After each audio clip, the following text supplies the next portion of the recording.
नमस्कार, मैं अभिराज और आप देख रहे हैं वीके न्यूज। पाकिस्तान की क्रूरता किसी से भी छिपी नहीं है। पाकिस्तान की जमीन से जितने भी हैवान और दरिंदे आतंकी निकले हैं उन्हें आज पूरी दुनिया जानती है। सिर्फ इतना ही नहीं, पाकिस्तान में जब कोई सीमा पार गलती से भी चला जाता है तो उसके साथ भी वहां की सेना और सरकार क्रूर बर्ताव करती है। इसका सबसे बड़ा उदाहरण है सरबजीत मामला, जिसमें एक आम आदमी रात के अंधेरे की वजह से गलती से सीमा पार कर गया था। उसके बाद वहां की सेना और सरकार ने उसे जासूस करार दिया था और उसे खूब प्रताड़ित किया था। उसके बाद सालों तक सरबजीत के घर वाले उसका वापसी का इंतजार करते रह गए, लेकिन वहां से उसकी लाश तक वापस नहीं गई। यह कहानी सिर्फ सरबजीत की नहीं बल्कि ऐसे कई बेगुनाह लोगों की है जो आज भी पाकिस्तान की जेलों में सजा काट रहे हैं। लेकिन वहीं दूसरी तरफ भारत हमेशा से ही अपनी दरियादिली की वजह से जाना जाता है, जो सिर्फ अपने दोस्तों को नहीं बल्कि दुश्मनों को भी गले लगाने के लिए तैयार रहता है। वैसे तो अक्सर पाकिस्तान से छिपते छिपाते बहुत से आतंकी घुसपैठिए भारत आने की फिराक में रहते हैं और आने के बाद भारतीय सेना उनकी यहीं पर कब्र खोद देती है। लेकिन गलती से अगर कोई भी विदेशी भारतीय सीमा में प्रवेश कर जाता है तो उसे सम्मान के साथ वापस भेज दिया जाता है। ऐसे में एक चौंका देने वाला मामला सामने आया है, जिसमें भारतीय सेना ने पाकिस्तान अधिकृत कश्मीर पीओके से आई 2 नाबालिग बहनों को उनके घर वापस भेज दिया है। बता दें कि दोनों बहनें गलती से नियंत्रण रेखा एलओसी पार करके जम्मू कश्मीर के पुंछ जिले में दाखिल हुई थी।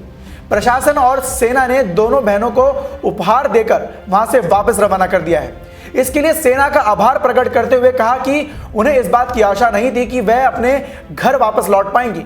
तो आप खुद सुन लीजिए कि उन दोनों बहनों ने पीओके से वापस जाने के बाद क्या कहा। हम अपने घर से भटक के आ गए थे इधर, और आगे हम लोग बॉर्डर क्रॉस करके आ गए थे और आर्मी वालों ने हमें पकड़ा। थोड़ी हमारी पूछताछ हुई है तो हमने सोचा था कि ये लोग हमें मारेंगे, मगर इन्होंने बहुत अच्छा सलूक किया हमारे साथ। हमें इधर लेके आए अपने पास और साथ हमें खाना भी खिलाया, अच्छा सलूक किया। और आज ये लोग हमने सोचा था ये हमें नहीं जाने देंगे और ये आज हमें वापस भेज रहे हैं इतना जल्दी, और यहाँ के लोग बहुत अच्छे हैं। तो आपको बता दें कि दोनों बहनों की पहचान लाइबा जुबैर जो कि 17 साल की हैं और सना जुबैर जो कि 13 साल की है। दोनों बहनें कहूटा तहसील अब्बासपुर गांव के रहने वाली हैं। वह 6 दिसंबर 2020 की सुबह नियंत्रण रेखा से जम्मू कश्मीर में दाखिल हुई थी। तभी इन पर सेना के जवानों की नजर पड़ी और उन्होंने दोनों को हिरासत में ले लिया। तो वहीं हिरासत में लेने के बाद जवानों ने दोनों नाबालिग बहनों से पूछताछ की और पूछताछ के बाद उन्हें पुलिस के हवाले कर दिया। इस घटना के बाद पूरे एलओसी क्षेत्र में हाई अलर्ट जारी कर दिया गया। घर वापस भेजे जाने के बाद लाइबा जुबैर ने भारतीय सेना का आभार प्रकट करते हुए कहा, हम अपना रास्ता भटक गए थे और गलती से भारतीय सीमा में चले गए थे। हमें इस बात का डर लग रहा था कि सेना के जवान हमारी पिटाई करेंगे, लेकिन वहां सभी हमारे साथ बहुत अच्छे से पेश आए। उन्होंने हमें खाना दिया और ठहरने के लिए जगह दी। सभी लोग हमारी वापसी के लिए लगातार प्रयास कर रहे थे। उनका व्यवहार बहुत ही अच्छा था। हमें ऐसा लग रहा था कि हम लोग वापस कभी अपने घर नहीं जा पाएंगे, लेकिन आज हम अपने घर जा रहे हैं। यहाँ के लोग वाकई में ही बहुत अच्छे हैं।